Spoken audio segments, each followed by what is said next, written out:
Oh, what you gonna do? What the fuck you gonna do? Huh? Come on.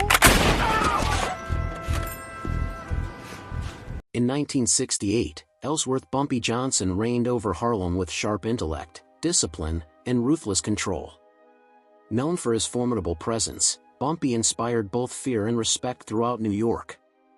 One chilling night, he told his trusted driver, Frank Lucas, to light a cigarette. Frank complied without question, using the flame to set a man on fire.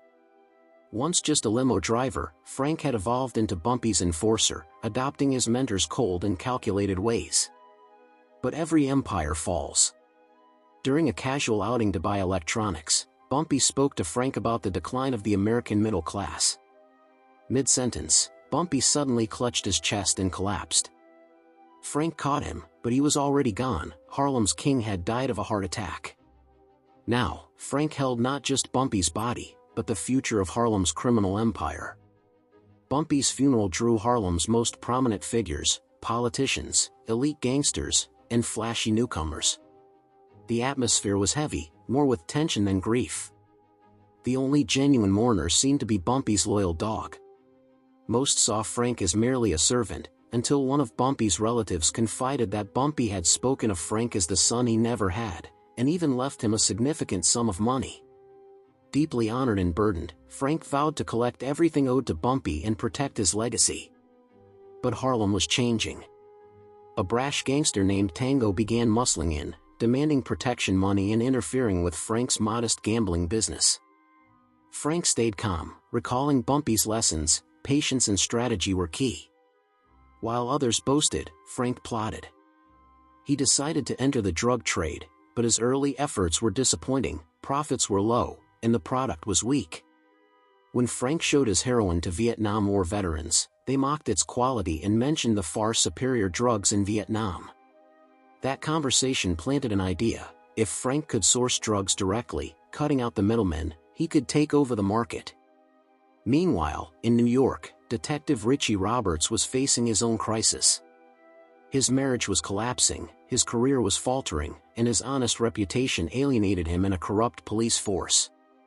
During one investigation, he and his partner discovered nearly $1 million in unmarked cash. Instead of stealing it, Richie turned it in, only to be treated like a traitor by his peers. His personal life was no better. His infidelity and undercover lifestyle drove his wife to file for divorce and seek custody of their son. All Richie had left was his integrity. One night, Richie got a panicked call. His partner had shot someone while high on drugs. Richie refused to cover it up. Days later, the partner was found dead of an overdose, with a packet of heroin marked Blue Magic. That discovery launched a new mission. Recognizing the scale of police corruption, Richie's boss gave him permission to form a team reporting directly to the district attorney. Richie's new focus: find the source of this dangerous heroin. Back in Harlem, Frank was quietly building power. While others flaunted wealth, he followed Bumpy's playbook: stay discreet, stay smart. With help from his friend Nate, Frank made connections in Southeast Asia. He traveled to Thailand and negotiated with producers in the Golden Triangle, the heart of the global heroin trade. By cutting out the Italian-controlled middlemen, Frank secured pure heroin at lower prices and higher quality. To smuggle it into the U.S., Frank devised a daring plan. He hid the heroin inside the coffins of American soldiers returning from Vietnam. Though morbid, it worked brilliantly. His brand, Blue Magic, flooded the streets of New York. With his growing wealth, Frank bought nightclubs, luxury homes, and moved his family to New Jersey. Despite his riches, he stayed low-key. He brought his 5 brothers into the business, forming a loyal crew known as the Country Boys.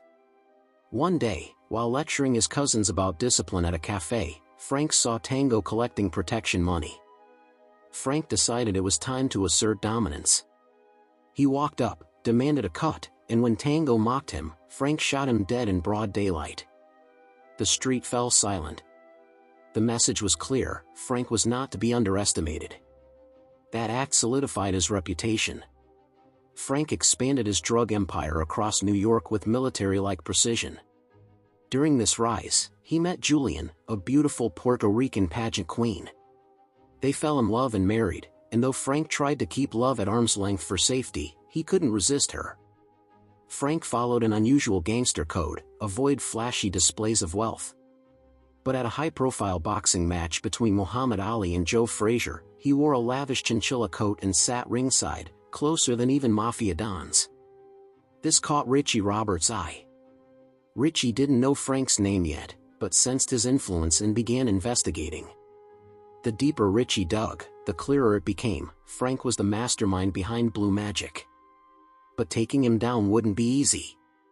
Frank's network was airtight and protected by corrupt cops like Detective Nick Trupo, who constantly demanded bribes. Frank refused to be bullied. In retaliation, he had Trupo's prized Mustang blown up. Frank faced more threats. Rival drug dealer Nicky Barnes began cutting Blue Magic with inferior product and selling it under Frank's name, a personal affront.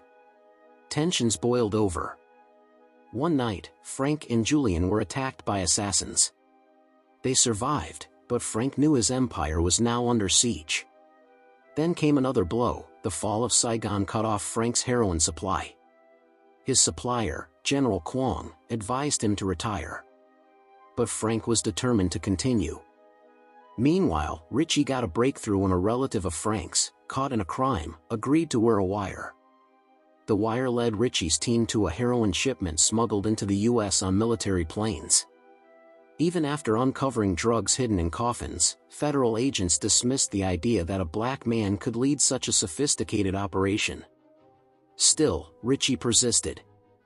As the investigation gained momentum, Trupo and his men retaliated, raiding Frank's mansion, stealing his emergency cash, and killing his dog.